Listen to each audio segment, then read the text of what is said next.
आधुनिक समय में क्रॉन्च व्यूह की रणनीति का इस्तेमाल सेना का कंट्रोल और सेफ्टी के लिए किया जा सकता है। ये दुश्मन को चारों तरफ से घेरकर हमला करने और युद्ध में लचीलापन बनाए रखने में मदद करता है। प्रशासन में इसका उपयोग टीम को सही ढंग से संभालने और समस्याओं का हल निकालने के लिए किया जा सकता है। सुरक्षा में ये किसी जगह या संगठन को चारों ओर से सुरक्षित करने के लिए फायदेमंद है। फिर युद्ध में क्या हुआ? देखते ही देखते भयानक युद्ध छिड़ गया। चारों ओर सिर्फ रणभूमि का कोलाहल।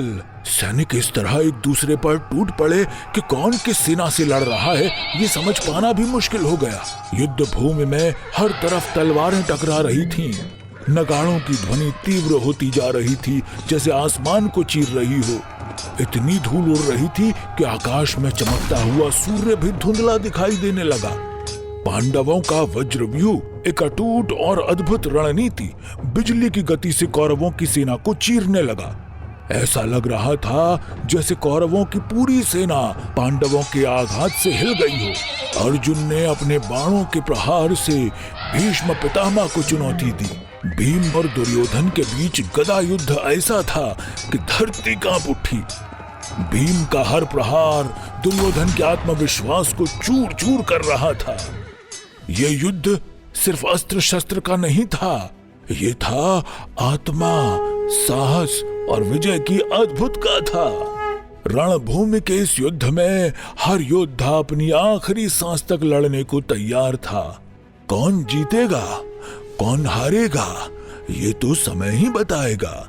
लेकिन क्या दादाजी, जल्दी बताओ। लेकिन कौरवों के सेनापति भीष्म ने एक ऐसा व्यूह रचा था कि पांडवों को पूरी तरह से घेर लिया। पितामह भीष्म को हर व्यूह की जानकारी थी। वो अपने ज्ञान से वज्र व्यूह तोड़ने लगे, लेकिन पांडवों ने समय समय पर अपने व्यूह को जरूरत के मुताबिक बदला। जब अर्जुन दूसरी ओर युद्ध करने के लिए गया, तब उसकी जगह उसका पुत्र अभिमन्यु भीष्म से लड़ने लगा। पितामह उससे लड़ना नहीं चाहते थे, लेकिन जिस तरह अभिमन्यु उन्हें ललकार रहा था, उन्होंने चुनौती स्वीकार कर ली। अपने परपोते से युद्ध किया। उसकी वीरता पर उन्हें गर्व हो रहा था। साथ ही उदास भी थे कि जिस परपोते को उन्हें प्रेम करना चाहिए, जिसे सोने के मुकुट से सजाना चाहिए, उस पर तीर चलाने पड़ रहे थे। तो आखिर पहले दिन कौन जीता दादाजी? पहले दिन तो कोई निर्णय नहीं हुआ, बस कौरवों का पलड़ा भारी था। पांडवों को ज्यादा नुकसान हुआ था। अब मैंने तुम्हें पहले दिन के बारे में बताया, इससे तुम्हें क्या समझ आया? वज्रव्यूह एक ऐसा फॉर्मेशन है जो पूरी तरह से सेमी सर्कुलर होता है, बिल्कुल इंद्र के वज्र की तरह। इसकी ताकत इसके नाम में ही छुपी है। इसका मध्य भाग, मतलब बीच का हिस्सा, पतला लेकिन सबसे भारी होता है, और यही वजह थी कि युधिष्ठिर को उसी मध्य स्थान पर रखा गया था। वो सबसे स्ट्रॉन्ग पॉइंट है दादाजी। और जैसा आपने बताया, इससे यही समझ आता है कि सबसे कुशल योद्धाओं को व्यूह की बाहरी परत में तैनात किया जाता है। ये उनकी पहली सुरक्षा पंक्ति थी, ताकि कोई भी दुश्मन आसानी से व्यूह को ना तोड़ सके।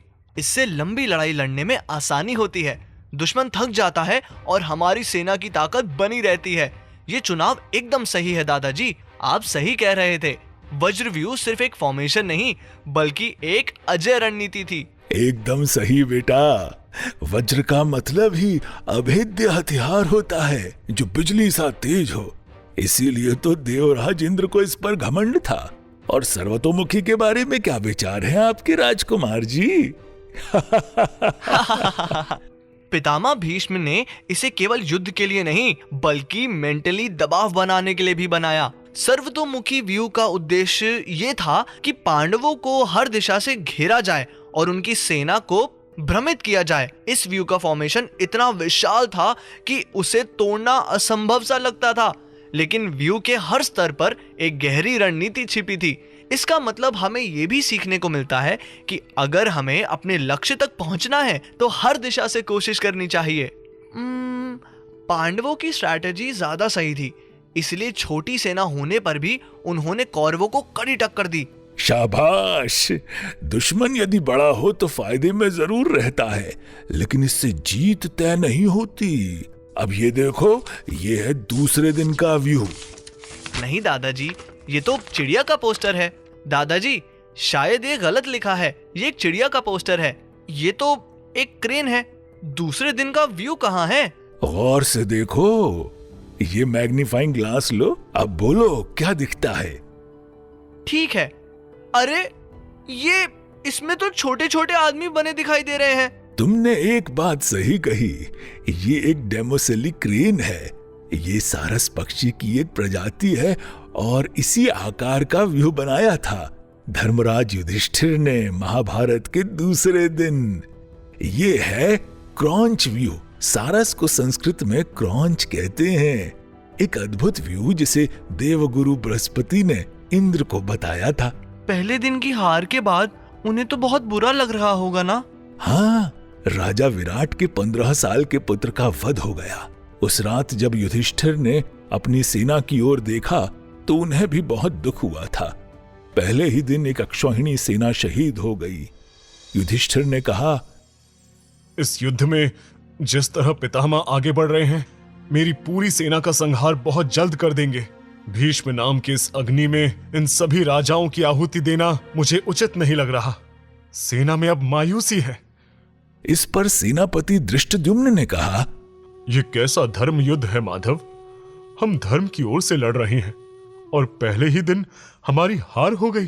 प्रिय युधिष्ठिर, अपनी सेना की ओर देखो।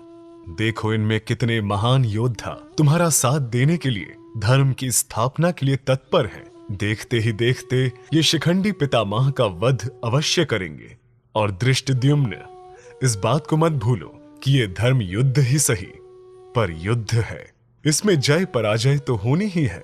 बस अपने शस्त्र उठाओ और अपने धर्म का पालन करो। इस तरह जब श्री कृष्ण ने कहा तो सभी के मन में एक नया जोश भर गया और नए जोश से भरे युधिष्ठिर ने क्रॉन्च व्यू बनाने का निर्णय लिया। अगले दिन धृष्टद्युम्न ने व्यू बनाना आरंभ किया।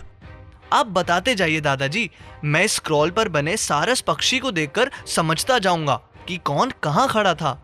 सही कहा बेटा। अब सुनो, इस अद्भुत व्यू के सबसे आगे खड़ा था धनुर्धारी अर्जुन और उसका रत्नों से सजा हुआ ध्वज रणभूमि में इस तरह लहराता है मानो युद्ध का नृत्य कर रहा हो। ध्यान से सुनो, आज का दिन हमारी रणनीति को सिद्ध करने का है। मैंने इस व्यू को रचने का कार्य आरंभ कर दिया है। सबसे आगे खड़ा होगा धनुर्धारी अर्जुन। वो सिर्फ एक योद्धा ही नहीं, विजय का प्रतीक है। उसके धनुष गांडीव की गर्जना से दुश्मन पहले ही भयभीत हो चुके हैं। जहां क्रॉन्च का सिर होता है, वहां राजा द्रुपद अपनी सेना के साथ खड़े होंगे। वो हमारे इस व्यू का मस्तिष्क होंगे, जो पूरे व्यू को मार्गदर्शन देंगे।